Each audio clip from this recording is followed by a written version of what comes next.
आज हम करने वाले हैं भैया, अपना टॉपिक है इकोनॉमिक प्लानिंग इन इंडिया। ठीक है sir. Yeah, came in 17. Damn. Give me my money.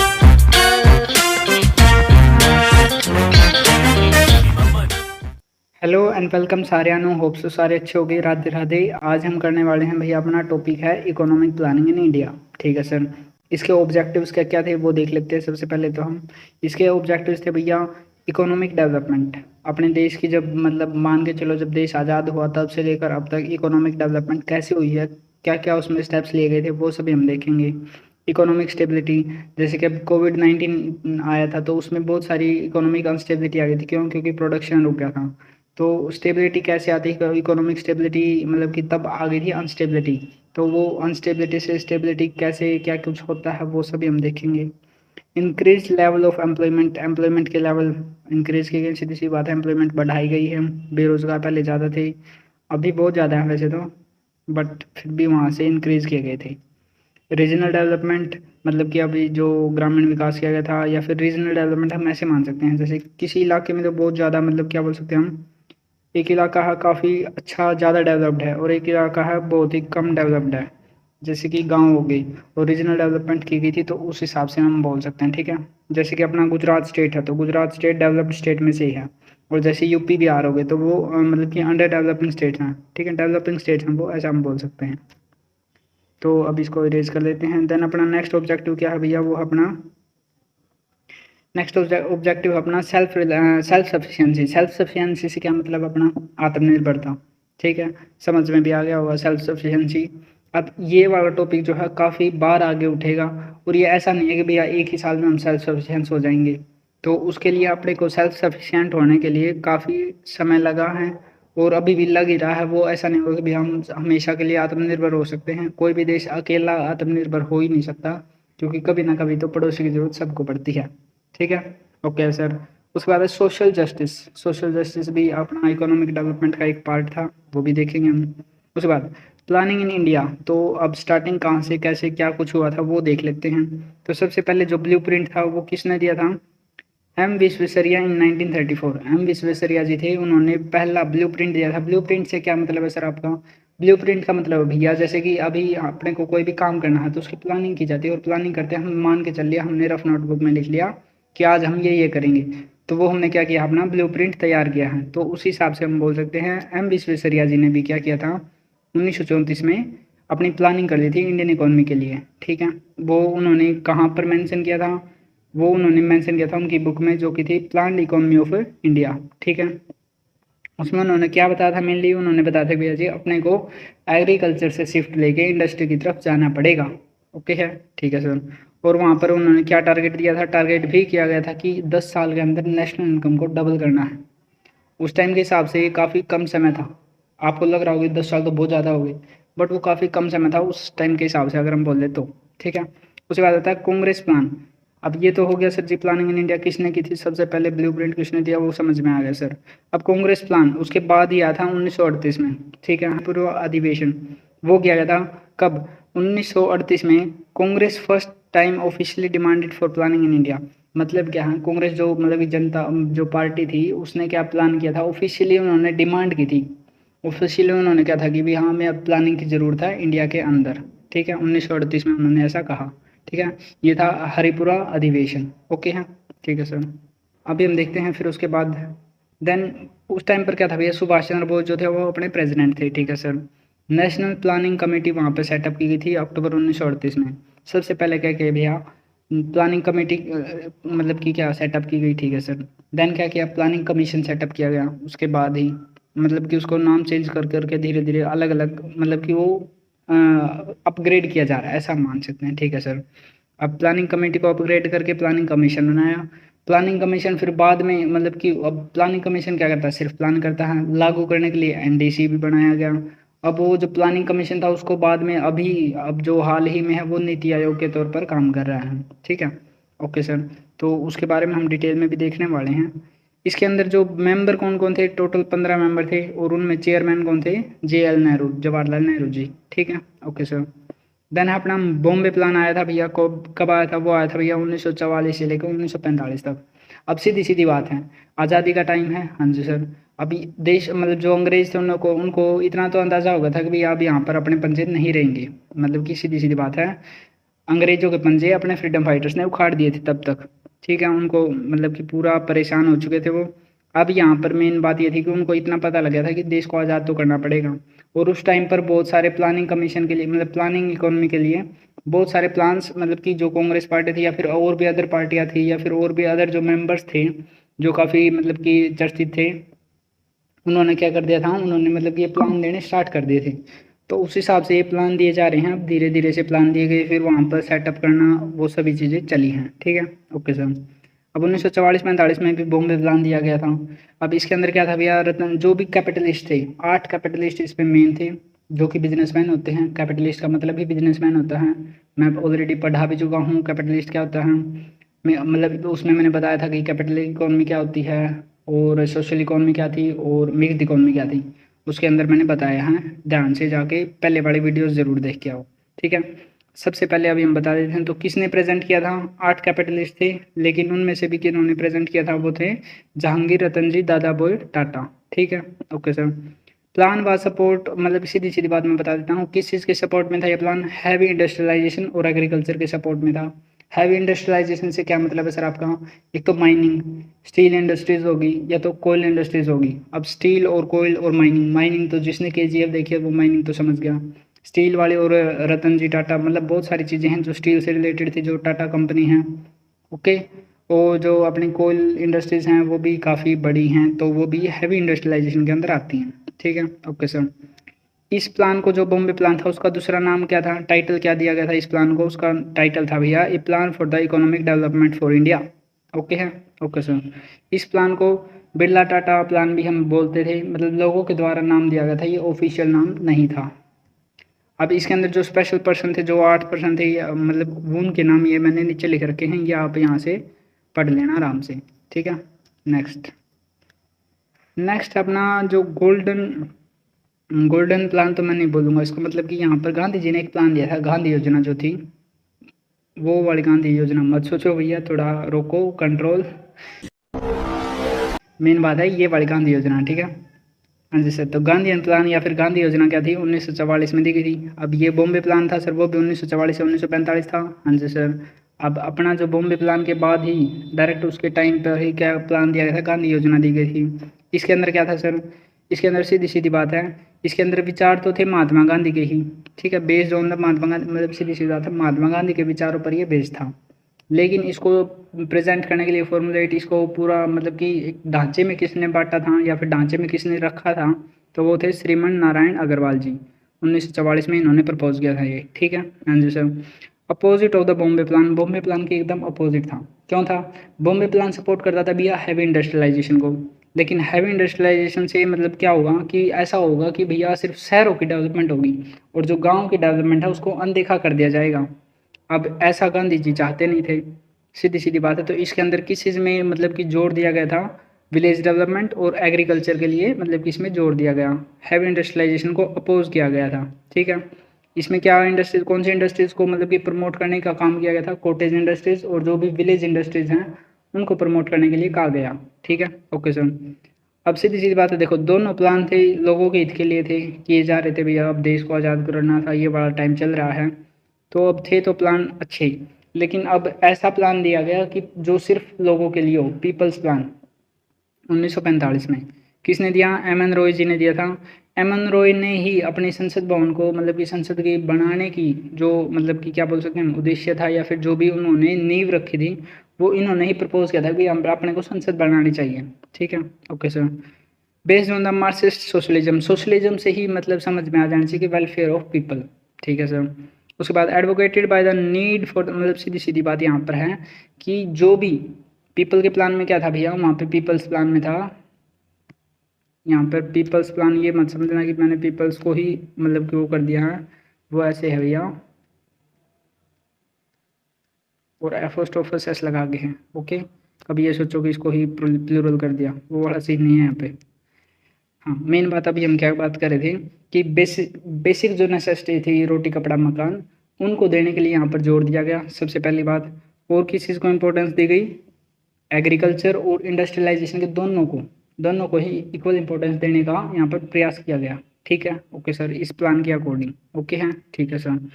अभी हम आते हैं भैया सर्वोदय योजना। सर्वोदय योजना क्या थी, सर्वोदय योजना अपनी 1950 में दी गई। ठीक है सर, इसके अंदर क्या था, अब जयप्रकाश नारायण जी ने ये दी थी। अब नारायण जी पीछे वाले में भी थे, कौन से में थे, ये अपना सबसे जो ऊपर ही था वो गांधी योजना, उन्होंने दी थी। श्रीमन नारायण अग्रवाल जी थे जिन्होंने गांधी जी के विचारों पर गांधी योजना दी थी। ठीक है, और यहाँ पर जो नारायण जी हैं वो दूसरे हैं जयप्रकाश नारायण जी जिन्होंने दी थी सर्वोदय योजना। योजना से याद रखना है, नारायण दोनों के अंदर आए थे, पहले श्रीमन नारायण आए थे, दूसरे बाद जया नारायण, ऐसा याद रखने के लिए मैं बोल रहा हूँ। ठीक है, ओके सर। उसके बाद based on the Sarvodaya concept of the Vinoba Bhave, Vinoba Bhave का जो मतलब की सोच थे, विचार थे, उनके कॉन्सेप्ट पर बेस्ड था ये। ठीक है, similar to the Gandhian plan, Gandhian plan के लगभग ये सिमिलर था। ठीक है, और कॉटेज इंडस्ट्रीज, सेल्फ रिलायंस और एग्रीकल्चर, ये सभी चीज़ें इसके अंदर भी प्रमोट की गई थी। ठीक है, ओके सर। इसके अंदर एक और चीज़ सजेस्ट की गई थी, क्या कि अपने को जो है फ्रीडम लेनी है किसी से, फॉरेन टेक्नोलॉजी से। फॉरेन टेक्नोलॉजी मतलब कि आपसे ये बात है, अपने मतलब खुद की टेक्नोलॉजी को डेवलप करने के लिए भी यहाँ पर दी गई थी ताकि सेल्फ रिलायंस हम बन सके। ठीक है, अब जो अपनी प्लानिंग कमेटी थी वो प्लानिंग कमीशन बन चुका है। ठीक है, ओके सर। कब एस्टेब्लिश किया गया था, 15 मार्च 1950 को। देश आज़ाद हो चुका है ऑलरेडी, मैं बता देता हूँ। अभी हम इस कंडीशन में आ चुके हैं कि देश आज़ाद हो चुका है, 3 साल हो चुके हैं। 15 मार्च 1950 को एस्टेब्लिश किया गया प्लानिंग कमीशन। प्लानिंग कमीशन क्या करेगा, वो सिर्फ प्लान करेगा, लागू करने का काम है एनडीसी का। एनडीसी क्या है वो अगले पेज पर, मतलब जो नेक्स्ट वाला पेज है उस पर मैं दिखा भी दूंगा। ठीक है, ओके सर। पंडित जवाहरलाल नेहरू जी जो थे उन्होंने क्या किया था, फर्स्ट चेयरमैन थे प्लानिंग कमीशन के। ठीक है सर, अभी मैं बता देता हूँ कि प्लानिंग कमीशन जो है उसके फर्स्ट चेयरमैन ही जो होते हैं वो पीएम होते हैं देश के। अब उस टाइम पर पीएम थे अपने पंडित जवाहरलाल नेहरू जी, तो वही अब फिर इसके चेयरमैन हो गए। ठीक है सर, टोटल 8 जो थे वो फुल टाइम मेंबर थे इसके। वो कौन कौन थे, मतलब यहाँ पर अपने को देख लेंगे हम कौन कौन थे इसके मेंबर्स। 5 ईयर के इसमें प्लान दिए जाने लगे, मतलब कि 5 साल का एक प्लान होगा, फिर उसके बाद उसकी डेवलपमेंट देखेंगे, देन फिर 5 ईयर का प्लान होगा, देन डेवलपमेंट देखेंगे, अचीवमेंट देखेंगे, वो सारी चीज़ें होंगी। ठीक है, ओके सर। ओके, तो एक मिनट, कुछ मिस तो नहीं हो गया। अब ये अपना आता है एनडीसी, जो मैं बोल रहा था कि नेशनल डेवलपमेंट काउंसिल। सीधी सीधी बात है, प्लानिंग कमीशन क्या करता है, उन्होंने प्लान कर दिए भैया। ठीक है सर, प्लान क्या कर दिए, उन्होंने अपने को प्लान बना के दे दिया कि ये चीज़ें ऐसे ऐसे होनी चाहिए। अब उसको लागू कौन करेगा, लागू करेगा एनडीसी, नेशनल डेवलपमेंट काउंसिल। ठीक है, कब एस्टेब्लिश किया गया था, 1952 के अंदर। ठीक है, अब एक और बात सर, अब 1950 के अंदर प्लानिंग कमीशन हो गया था, एनडीसी आया 1900 मतलब कि 52 के अंदर, तो 1950 से 1952 के अंदर किसने लागू किए, तब प्लानिंग कमीशन ने ही लागू कर दिए थे। ठीक है, लेकिन एनडीसी आने के बाद से ही सारे जो काम थे लागू करने के वो इन्होंने किए थे। ठीक है, उसके बाद इसके मेंबर कौन कौन थे, वो सारे यहाँ से लेके मैंने ये टोटली यहाँ तक जो है ये इसके मेंबर्स जो थे वो लिख रखे हैं। ओके हैं, ठीक है सर। अभी हम आ गए भैया नीति आयोग पर। नीति आयोग क्या है सर, नीति आयोग है भैया सीधी सीधी बात है डेवलप्ड स्टेज हम बोल रहे हैं प्लानिंग कमीशन और एनडीसी की। ठीक है, ओके सर। इसकी जो किस चीज़ की नीति स्टैंड करती है वो भी अपने को देखना है, national institute for the transforming India. इसको हम थिंक टैंक ऑफ इंडिया भी बोलते हैं। सीधी सीधी बात है, जैसे कि प्लानिंग करने के लिए जो सोचने वाली जो सारी चीज़ें हैं लागू करने वाली वो सारी मतलब कि इसके अंदर ही हैं। ठीक है, थिंक टैंक ऑफ इंडिया इसको हम बोलते हैं। ओके सर, कब एस्टेब्लिश किया गया था सर, ये किया गया था भैया 1 जनवरी 2015 को। किस चीज़ पर, बॉटम अप अप्रोच के अंदर इन्होंने जोर दिया था, किस चीज़ पर, बॉटम अप अप्रोच के ऊपर। तो ये बॉटम अप अप्रोच क्या सर, ये है भैया अपना एकदम ज़मीन बेसिक से उठकर और पूरा हीरो वाले लेवल तक जाना, एकदम अप लेवल तक जाना, तो वो बॉटम अप अप्रोच थी उनकी। ठीक है सर, और क्या है ये जो लास्ट मतलब अगला पॉइंट है उसके अंदर है भैया कि जो ये अपना नीति आयोग है वो किस चीज़ के तौर पर भी काम करता है, वो एक इंटरफेस के तौर पर भी काम करता है। किस चीज़ के बीच में सर, सेंट्रल गवर्नमेंट और स्टेट गवर्नमेंट के अंदर। तब वो नीति आयोग काफ़ी अच्छा काम के अंदर मतलब कि इंटरफेस के तौर पर भी काम आता है। कैसे सर, जैसे कि सेंट्रल के अंदर अलग गवर्नमेंट है और जो अपनी स्टेट गवर्नमेंट है वो अलग गवर्नमेंट है, तो उनके अंदर जो काफ़ी मतभेद होते हैं तो उसको सुलझाने में सुधारने में या सुलझाने में नीति आयोग काफ़ी ज़्यादा काम आता है। ठीक है सर। उसके बाद है नॉलेज एंड द इनोवेशन, अब हम इसको बोलते हैं। ठीक है सर। इसके अंदर क्या क्या है, 3 ईयर एक्शन एजेंडा होते हैं, 7 साल के मिड टर्म स्ट्रेटजी पेपर होते हैं, 15 ईयर के विजन डॉक्यूमेंट्स होते हैं। ठीक है सर। देन अपना नेक्स्ट है इसके मेंबर्स कौन कौन हैं। नीति आयोग के मेंबर हैं वो टोटल यहाँ पर मैंने लिस्ट ही लिख दी है उनकी कि कौन कौन होते हैं। चेयरपर्सन जो भी करंट प्रेसिडेंट होंगे, सॉरी प्राइम मिनिस्टर होंगे, वो इसके चेयरपर्सन हो जाएंगे। वाइस चेयरपर्सन वो पीएम के द्वारा ही अपॉइंट किए जाते हैं, और बाकी भी ऐसे ही इसके मेंबर्स होते हैं, वो सारे मैंने यहाँ पे लिख रखे हैं। ठीक है सर। देन अपन आते हैं नेक्स्ट पेज पर। अभी हम क्या करने वाले हैं भैया, मैं बता देता हूँ पहले से ही कि इसके अकॉर्डिंग ही मैं दिखा देता हूँ कि हम 5-5 साल के प्लान देखने वाले हैं अब। ठीक है सर। अब 5-5 साल के प्लान के अंदर कैसे कैसे, मतलब कि 5 साल के अंदर डेवलपमेंट कितनी हुई, क्या क्या उसके अंदर उद्देश्य लिए गए थे, वो सभी हम देखने वाले हैं। ठीक है सर। पहले हम 5 साल देखेंगे, किस से किस साल तक रहा वो देखेंगे, उसके अंदर क्या क्या ऑब्जेक्टिव्स थे वो देखेंगे, और उसके बाद क्या क्या अचीवमेंट्स हुई वो देखेंगे। ऐसे ही 12 प्लान थे, 5-5 साल के 12 प्लान दिए गए थे, और उनके अंदर बीच बीच में कई सालों के अंदर एनुअल प्लान्स भी दिए गए थे, और प्लान हॉलीडे भी दिए गए थे। तो वो क्या क्या थे वो भी हम देखेंगे बीच के अंदर। बट ये 5-5 साल के थे प्लान, काफ़ी ज़्यादा इंपॉर्टेंट भी हैं, और मतलब कि डायरेक्ट क्वेश्चन इनसे आ जाते हैं। ठीक है सर। तो अभी हम देख लेते हैं, सबसे पहले स्टार्टिंग करते हैं। तो 1951 से 1956, ये ज़रूर ध्यान रखना कब से कब तक हुआ, डायरेक्ट। ठीक है सर। तो सबसे जो पहला प्लान था वो कब से कब तक हुआ सर, 1951 से 1956 से हुआ सर। ठीक है सर। हैरोल्ड डोमर मॉडल, इस मॉडल के ऊपर ये बेस्ड था। ठीक है, okay sir. Then main issue इसके अंदर क्या था, अब 1951 के अंदर सीधी सी बात, देश उस टाइम पर लगभग आज़ादी हुआ है। हाँ जी सर। उस टाइम पर अपना सबसे मेन जो इशू था वो था फूड इंपोर्ट का। हम बहुत ज़्यादा देशों से, मतलब दूसरे देशों से फूड इंपोर्ट करते थे, जो कि अपने देश के लिए काफ़ी ख़राब था। ठीक है सर। मतलब वो सिचुएशन ख़राब थी, ऐसा बोल रहा हूँ मैं, ऐसा नहीं कि फूड ख़राब था। ठीक है, वो सिचुएशन ख़राब थी। तो उस सिचुएशन को सुधारने के लिए क्या किया गया था भैया, सेल्फ रिलायंस बनना था फूड के ऊपर। मतलब कि इतना फूड तो खुद से उगाना था कि हमको इंपोर्ट ना करना पड़े। ठीक है सर। तो ऑब्जेक्टिव क्या क्या थे, फूड सेल्फ सफिशिएंसी इसका सबसे मेन इंपॉर्टेंट था। एग्रीकल्चर डेवलपमेंट करेंगे तभी तो फूड सेल्फ सफिशिएंसी आएगी। रिहैबिटेशन ऑफ रेफ्यूजी, रेफ्यूजी कौन होते हैं आपको पता होगा, आई होप सो। और उनको मतलब कि दोबारा से उनको बसाना हम बोल देते हैं, रिहैबिटेशन। उनको कैसे, उनको मतलब बोलें क्या बोलें, हाँ बसाना ही बोल देते हैं, कि उनको कैसे यहाँ पर रिहैबिटेट किया गया। ठीक है।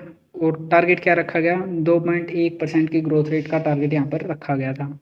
अब इसके अंदर अचीवमेंट क्या क्या थी, अब इसके अचीवमेंट पे भैया मैं पहले ही बता देता हूँ कि नेचर का काफ़ी ज़्यादा योगदान था, प्रकृति का। ठीक है, कैसे सर, वो अब अपने आप पर समझ में भी आ जाएगा। तो 5 जो पहले आईआईटी थे वो एक तो इसके अंदर मतलब कि डेवलप किए गए थे, मतलब कि बनाए गए थे, स्टार्ट किए गए थे। ठीक है सर। तो अभी यहाँ पर मैं आपको एक क्वेश्चन देता हूँ कि सबसे पहला आईआईटी कौन सा था और वो कब बना था, वो आपको कमेंट में लिख देना। उसके बाद यूजीसी लगाया गया था, मतलब यूजीसी बना दिया गया था किस चीज़ के लिए, हायर एजुकेशन के लिए, जो कॉलेज डिग्री वगैरह हो गई, पोस्ट ग्रेजुएट डिग्री हो गई, उनके लिए। ठीक है। उसके बाद 2 डैम बनाए गए, डैम के नाम देख रखे हैं, भाखड़ा डैम और हीराकुंड डैम।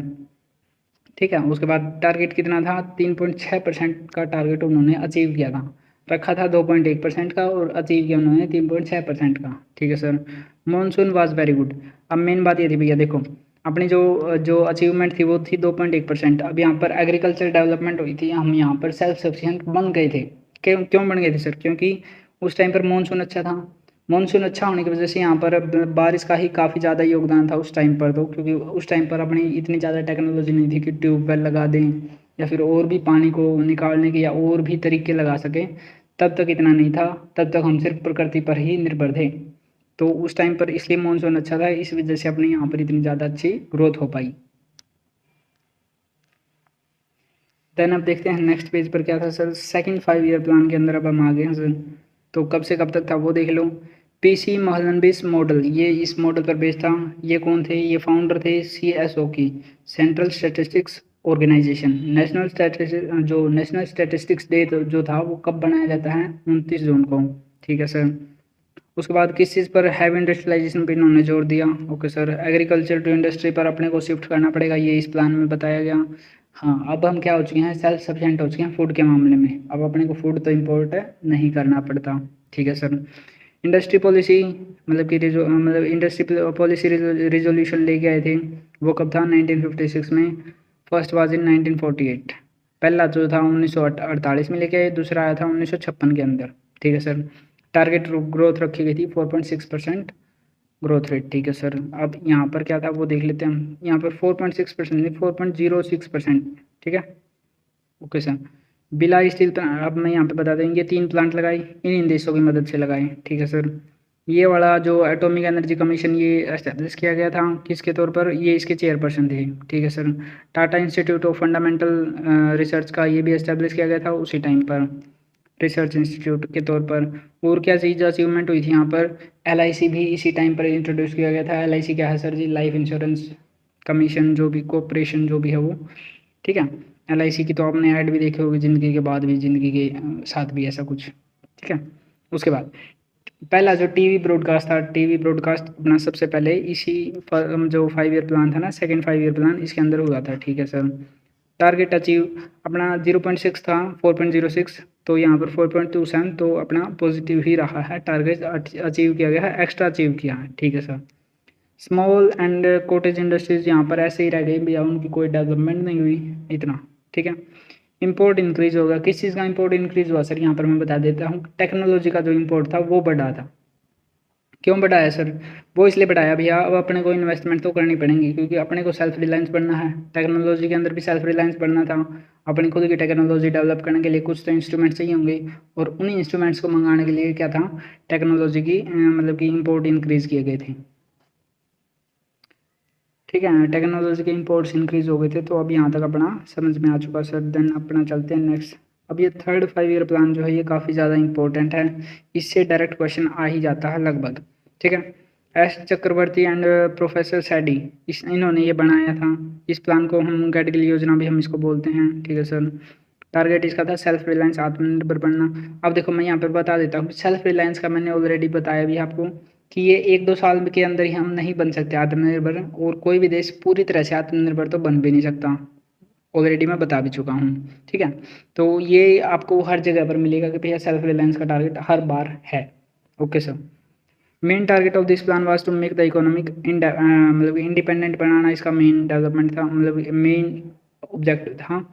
किस चीज़ को मतलब सीधी सी बात है, इकोनॉमी को इंडिपेंडेंट बनाना इसका मेन ऑब्जेक्टिव था। Okay sir.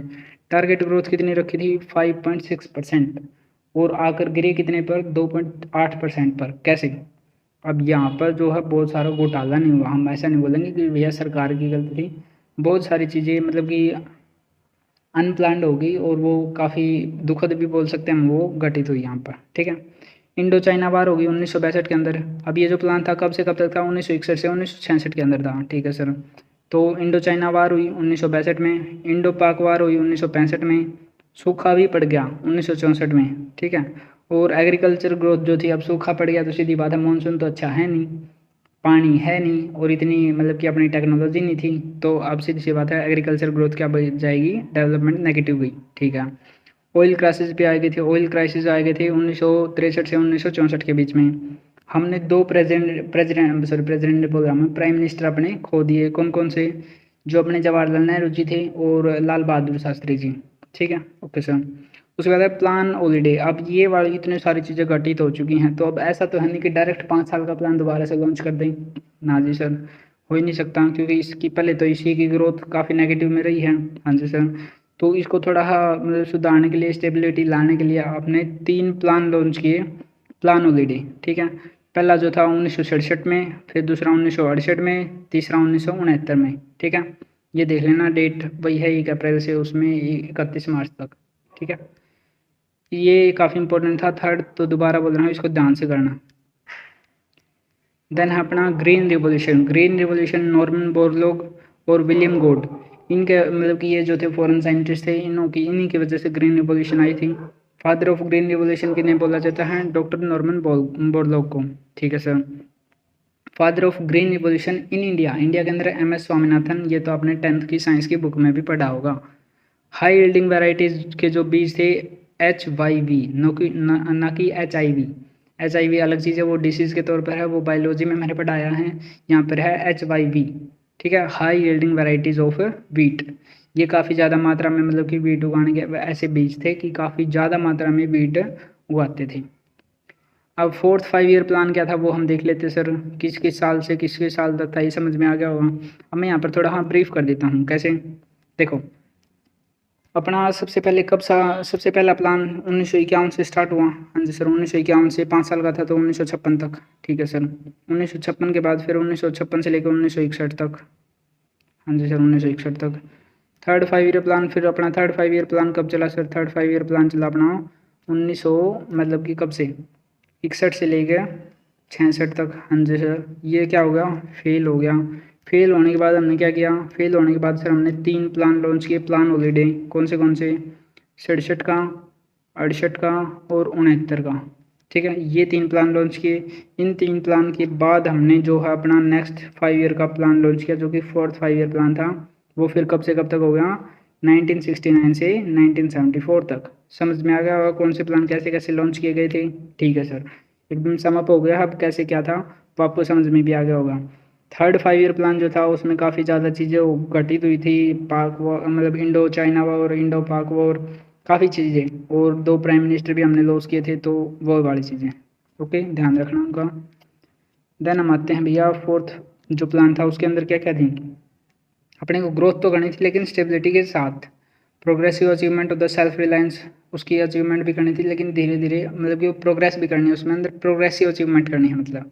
ठीक है, establishment of the social order, growth with the justice, ये बड़ी सारी चीज़ें थी। इसके ऑब्जेक्टिव थे। टारगेट ग्रोथ रखी गई थी 5.7%, और इसमें भी हम गिर के कहाँ पर आ गए? 3.6% पर ही। ये भी क्या हो गया? फेल। इसके भी फेल होने के रीज़न है। कैसे सर? इसके फेल होने के रीज़न है, एक तो पॉपुलेशन एक्सप्लोजन हो गया, मतलब कि पॉपुलेशन एकदम से बढ़ी। ठीक है, रीज़न क्या है वो आपको पता है। ओके, उसके बाद इंक्रीज्ड अनएम्प्लॉयमेंट। अनएम्प्लॉयमेंट, अब पॉपुलेशन बढ़ गई है तो भैया अनएम्प्लॉयमेंट तो बढ़ेगी ही। ठीक है सर, पॉवर्टी बढ़ गई, और अब अपनी जो इकोनॉमी थी वो क्या थी? डगमगा रही थी। ओके है सर। अब इसके रीजन के मतलब जो फेलियर के रीजन थे वो क्या क्या थे सर? एक और इंडो पाक वॉर हो गई। कब हुई थी? एक तो 1965 में हो चुकी है, दूसरी हुई थी 1971 में। हालांकि हम जीत गए दोनों, लेकिन अपने को घाटा, अब सीधी सीधी बात है, कोई भी देश हो अगर लड़ाई होगी तो नुकसान दोनों को होता है। ठीक है, किसी भी मतलब कि उस हिसाब से वो बट होता है। अब बांग्लादेश भी एक नया देश बन गया तो वहाँ से भी रेफ्यूजी आ गई। अब जब भी स्टार्टिंग में भी रेफ्यूजी आई थी तब तो हमने संभाल लिया, अब यहाँ पर भी रेफ्यूजी आ गई। अब यहाँ पर संभालना औखा हो गया, और यहाँ पर ये ग्रोथ भी गिरा दी इन्होंने। ठीक है, ओके सर। बांग्लादेश में बता दूं 1971 में ही बना था नया देश। ठीक है, ऑयल क्राइसिस भी आई और इसके अंदर भी सूखा पड़ा, तो यहाँ पर भी अपनी एग्रीकल्चर कम ही रही। ठीक है, ये वाले सारे इसके फेलियर के रीजन थे। उसके बाद अचीवमेंट क्या क्या की थी? 14 जो प्राइवेट बैंक थे उनको नेशनलाइज कर दिया गया था 19 जुलाई 1969 को। ऑपरेशन फ्लड आया। ठीक है, उसके बाद क्या था अपने पास? वाइट रेवोल्यूशन, डॉक्टर वर्गेश कुरियन, मतलब अभी इनके नाम तो आपको याद रखने पड़ेंगे। मतलब वाइट रेवोल्यूशन, दुग्ध क्रांति जिसको हम बोलते हैं, वो भी आई। ठीक है, दूध से रिलेटेड जो था उसके अंदर मतलब कि अचीवमेंट अपनी है, या फिर दूध का प्रोडक्शन जो है काफ़ी बढ़ गया था उस टाइम पर। ठीक है सर। अब है 5th 5 ईयर प्लान। अब ऐसे ही प्लान्स आते रहेंगे भैया, उसके अंदर मैं मेन पॉइंट बताऊंगा सबके। अब क्या क्या उसके ऑब्जेक्टिव थे, कितनी ग्रोथ रेट थी, वो आप देख लेना, लिख ही रखा नॉर्मली। इसके अंदर क्या ध्यान रखना है? इसके अंदर गरीबी हटाने का था, गरीबी हटाओ, ये अपना मेन यहाँ पर स्लोगन था। ये ध्यान रखना कब दिया गया था ये? वहाँ मतलब जो 5th 5 ईयर प्लान था उसके अंदर दिया गया था 1974 से 1989 तक। ठीक है, ओके सर। देन अपना है इवेंट्स एंड अचीवमेंट्स। इवेंट्स और अचीवमेंट्स इसके अंदर क्या थी? पोखरण जो 1 था उसको हमने मतलब इसका ऑपरेशन तो था अपना स्माइलिंग बुद्धा, लेकिन पोखरण 1 का टेस्ट हमने किया था। ठीक है सर, ये डायरेक्ट स्टैटिक जीके भी हम बोल सकते हैं। और क्या था इसके अंदर? कब किया गया था वो ध्यान रखना, डेट ये है। इसको ऐड किसने किया था? जो पोखरण का जो टेस्ट था, डॉक्टर राजा रमन्ना। ठीक है, राजा रमन्ना। उसके बाद establishment of the regional rural, यहाँ पे आएगा rural bank, regional rural bank 1975 में। सबसे पहला रीजनल रूरल बैंक कौन सा था अपना? प्रथमा बैंक था यूपी के अंदर। ठीक है, 1975 के अंदर। ठीक है, ओके सर। फैमिली प्लानिंग भी इंडिया में, नेशनल फैमिली प्लानिंग का भी कुछ मतलब रूल्स वगैरह लाए गए थे। रूल्स तो क्या ही आए हैं, मतलब वही है भैया, हम दो हमारे दो, वो वाला सीन। ठीक है, उसके बाद नेशनल इमरजेंसी 1974 में आई, उसको दोबारा हटाया गया। कब? नेशनल मतलब नेशनल जो वो थी, क्या बोल सकते हैं, हाँ नेशनल इमरजेंसी थी, उसको कब हटाया गया? 1977 के अंदर हटाया गया। ठीक है, अब इमरजेंसी के अंदर क्या क्या होता है वो वाली सिचुएशन अलग है, उसको हम यहाँ पर डिस्कस नहीं करने वाले। देन नेक्स्ट अपना अब सीधी सी बात है, अब जो इमरजेंसी थी, इमरजेंसी के अंदर भी काफ़ी कुछ घटित हुआ है। अब वहाँ पर भी हम अपनी जो स्टेबिलिटी थी या फिर जो भी अपनी इकोनॉमी थी वो डगमगा चुकी है दोबारा से। तो अब इसको दोबारा से फिर से मतलब कि अपने को क्या किस चीज़ में लाना है, स्टेबिलिटी लानी है। तो उसके लिए भी डायरेक्ट 5 ईयर प्लान हम लॉन्च नहीं कर सकते। दोबारा लॉन्च करने के लिए अपने को क्या करना पड़ेगा, कुछ अलग से रोलिंग प्लान लाने पड़ेंगे। रोलिंग प्लान क्या थे सर? रोलिंग प्लान का मैं डायरेक्ट मतलब बता देता हूँ क्या था कि हमने एक साल से एक मतलब कुछ लागू कर दिया, उसकी डेवलपमेंट देखी, उसमें क्या क्या गलतियाँ वो देखी, और उनको दोबारा से उन गलतियों से सीख कर हमने दोबारा फिर से नए प्लान बनाए एक साल के लिए, दोबारा फिर वही प्रोसेस रिपीट। ठीक है, ये था रोलिंग प्लान। इसके अंदर अपने जो मोरारजी देसाई थे वो अपने न्यू प्रेसिडेंट थे। Started call the new planning मतलब इसको रोलिंग प्लान भी हमने इसको बोलना स्टार्ट कर दिया था। ठीक है, also called the Gunnar Myrdal plan, इसको हम मतलब यहाँ पर सबसे पहली बात ये इसका नाम ये अपने को याद रखना है। नॉन कांग्रेस गवर्नमेंट इस टाइम पर थी, ये भी ध्यान रखना है। पहले कांग्रेस गवर्नमेंट थी, यहाँ पर नॉन कांग्रेस गवर्नमेंट आई। ठीक है, अब यहाँ पर नेक्स्ट आया फिर 1980 से लेकर 1985 तक। अब ये 3 साल के मतलब 1978 1980 तक, तो ये हो गया। यहाँ पर रोलिंग प्लान चले, यहाँ जैसे चले। अब यहाँ पर 6 5 ईयर प्लान जो चला था वो कब से, 1980 से लेकर 1985 तक। ठीक बात है सर। तो इसके अंदर भी ये इसके मतलब क्या बोल सकते हैं हम, ईजिली समझ में आने वाले हैं। हाँ जी सर, ये इंदिरा गांधी वहाँ उस टाइम पर प्रेसिडेंट थी, ये सॉरी प्राइम मिनिस्टर थी, ये ध्यान रखना है। और क्या था यहाँ पर, हाँ अब यहाँ पर रूरल डेवलपमेंट जो करनी थी, गरीबी हटानी थी, तो रूरल डेवलपमेंट करने के लिए अपना मेन मोटिव था वो, उसके लिए हमने बहुत सारी स्कीम्स लागू की थी। तो वो स्कीम्स थी, ये 3 स्कीम हैं, इनके नाम याद रखने हैं अपने को। ठीक है, ओके सर, ये ध्यान रख लेना। देन अपना नेक्स्ट इसके अंदर भी क्या किया गया था भैया, 6 और बैंकों को नेशनलाइज कर दिया गया। ठीक है सर, नाबार्ड बनाया गया। अब नाबार्ड क्या था, हाँ वो हम नेक्स्ट जो लेक्चर आएगा उसके अंदर नाबार्ड को डिस्कस करेंगे डिटेल के अंदर, बट यहाँ पर फिर भी इसकी फुल फॉर्म देख लो, national bank for the agriculture and the rural development. ठीक है सर, ओके। अब 7th 5 ईयर प्लान बनाया गया 1985 से 1990। अब तो 5-5 साल के ही चलेंगे सर। हाँ जी सर, 5-5 साल के ही चलेंगे। ऑब्जेक्टिव क्या क्या थे वो देख लेना। अब यहाँ पर क्या हुआ भैया, एक कंप्यूटराइजेशन हुई। कंप्यूटराइजेशन क्या हुआ, जो राजीव गांधी इस टाइम पर प्रेसिडेंट थे, सॉरी प्राइम मिनिस्टर थे, मैं बार बार ये गलती कर रहा हूँ तो इसको होप सो आप नज़रअंदाज कर देंगे।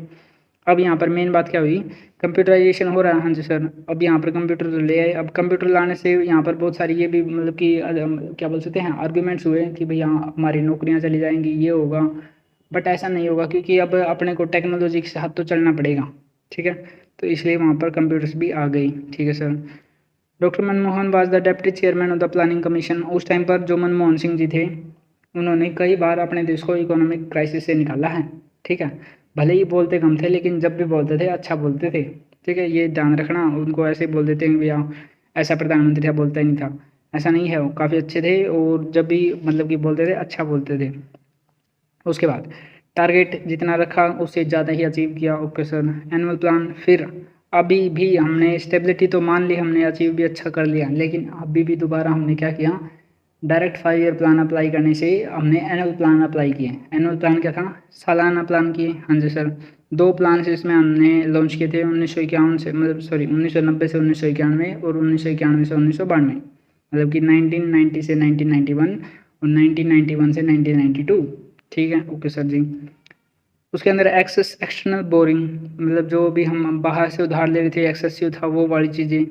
फाइनेंशियल क्राइसिस आए थे। ठीक है सर, इसके अंदर ही आ गए थे इन 2 सालों के अंदर। और क्या था, फॉरेन रिजर्व्स काफ़ी ज़्यादा अपने ख़त्म हुए थे। सिर्फ कितने बचे थे, इतने बचे थे कि $1 बिलियन के, और इसे सिर्फ 3 हफ्तों तक ही देश का मतलब कि जो है इम्पोर्ट्स लाए किए जा सकते थे, बस इतने थे। ठीक है सर। उस टाइम पर प्राइम मिनिस्टर कौन थे, PV Narasimha Rao. Okay sir. Kept reserve gold with the IMF, सीधी सीधी बात है, उन्होंने क्या किया, फिर गोल्ड को गिरवी रखा, जो भी अपना नेशनल गोल्ड था उसको गिरवी रखा और वहाँ से फंड्स उठाए। देन अपनी न्यू इकोनॉमिक पॉलिसी लगाई गई 1991 के अंदर।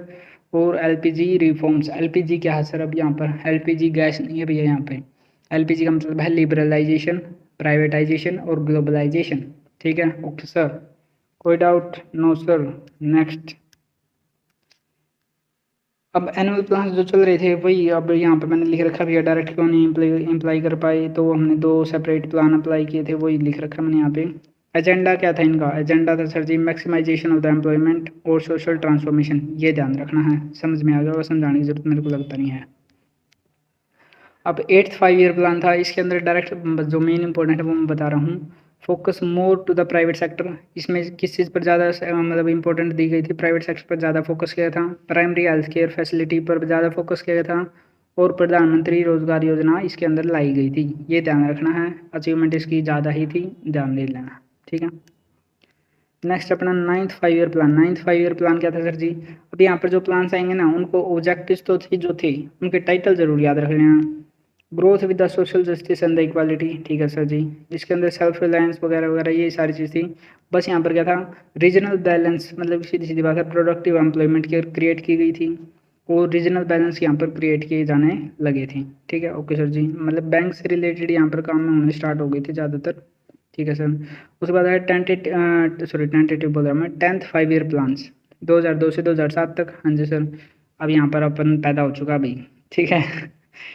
उसके बाद क्या हुआ यहाँ पर हुआ सर जी मॉनिटरेबल टारगेट्स यहाँ पर रखे गए। मॉनिटरेबल टारगेट से मॉनिटरेबल टारगेट से क्या मतलब है सर? मतलब कि वो टारगेट्स जिनको हम अपना मतलब कि देख सकते हैं भैया यहाँ पर क्या गलती हो रही है, वो वाली चीज़ें, ठीक है। टाइम इंटरवल दिया, उसके अंदर मॉनिटर किया और देन दोबारा से अप्लाई किया, वो वाला सीन था यहाँ पर, ठीक है सर जी। यहाँ पर लिखा, हाँ यहाँ पर भी वही एक वो रखा गया, कैपिटा इनकम जो मतलब नेशनल इनकम थी उसको इंक्रीज करके 10 साल में डबल करने का सोचा गया था। स्कूल ड्रॉप आउट, अब यहाँ पे ये जो मेथड था, ये वाला जो टॉपिक है, ये इसमें तो इम्पोर्टेंट है नहीं, बट ये स्कूल ड्रॉप आउट का वैसे अपनी जनरल नॉलेज के लिए काफ़ी इंपॉर्टेंट है भैया, काफ़ी ज़्यादा इंपॉर्टेंट। कैसे सर? अब स्कूल ड्रॉप आउट का है ना, मेनली तो होता था गर्ल्स का स्कूल ड्रॉप आउट होता था। क्यों होता सर? एक तो अर्ली मैरिज का रीज़न था, दूसरा था एक मतलब कि लड़कियों को जो पीरियड्स वगैरह होते हैं तो उसका मतलब कि अनहाइजीनिक था स्कूल्स के अंदर, और वहाँ पर हाइजीन ना मिलने की वजह से अब वो प्रॉब्लम्स तो होती थी उनको। अब वो उस चीज़ को मतलब डायरेक्ट प्रॉब्लम तो ख़त्म हो नहीं सकती, तो वो स्कूल छोड़ देते थे ताकि प्रॉब्लम ना हो और घर पर अपना मतलब वो कर पाएँ, ठीक है। ओके सर, मतलब कि उसका इलाज कर पाएँ, या फिर मतलब इलाज तो क्या है उसको मतलब क्या बोल दे यार, ठीक है, मतलब मेंटेन कर पाएँ, उसको मैनेज कर पाएँ, इसलिए, ठीक है। तो इसलिए स्कूल क्या हो गए थे, स्कूल में मतलब कि उसका एडमिशन्स वगैरह कम हो गए, तो ये स्कूल ड्रॉप आउट रेट जो थी काफ़ी बढ़ गई थी उस टाइम पर, इसलिए, ठीक है। ये रीज़न ज़रूर ध्यान रख लेना। टारगेट मतलब कि इसको हम फेल नहीं बोलेंगे, ये काफ़ी अच्छा था। एक्चुअल ग्रोथ लगभग इसको फेल नहीं बोलने वाले हम यहाँ पे, क्योंकि पीछे जो फेल हुए थे काफ़ी ज़्यादा डिस्टेंस से फेल हुए थे, तो उनके कंपैरिजन में ठीक है। अभी अपने लास्ट के 2 प्लान आ गए, 11th प्लान और 12th प्लान, बस यही है लास्ट के अपना, ख़त्म नहीं, अदरवाइज तो पूरा चैप्टर हो चुका है। ये चैप्टर तो क्या है, जो अपना टॉपिक थे वो पूरे हो गए हैं यहाँ पर। ऑब्जेक्टिव क्या था? रैपिड और मोर इंक्लूसिव ग्रोथ। अब यहाँ पर फाइनेंशियल इंक्लूजन मतलब बैंक्स वगैरह से रिलेटेड काम ज़्यादा बढ़ गए, ठीक है सर। आधार कार्ड आ गया, ओके सर। टारगेट ग्रोथ कहाँ से कहाँ तक ये आप देख ही सकते हैं। 12th 5 year plan, faster more inclusive and the sustainable growth, rising agriculture output, ठीक है सर। स्वच्छ भारत अभियान, ये बड़ा इंपॉर्टेंट है यहाँ पर। स्वच्छ भारत अभियान यहाँ पर काफ़ी ज़्यादा इंपॉर्टेंट है, क्योंकि ये अकेला ऐसा वर्ल्ड में ऐसा अभियान था जो कि काफ़ी ज़्यादा मतलब कि प्रमोट भी किया गया, काफ़ी ज़्यादा इफेक्टिव भी रहा, ठीक है।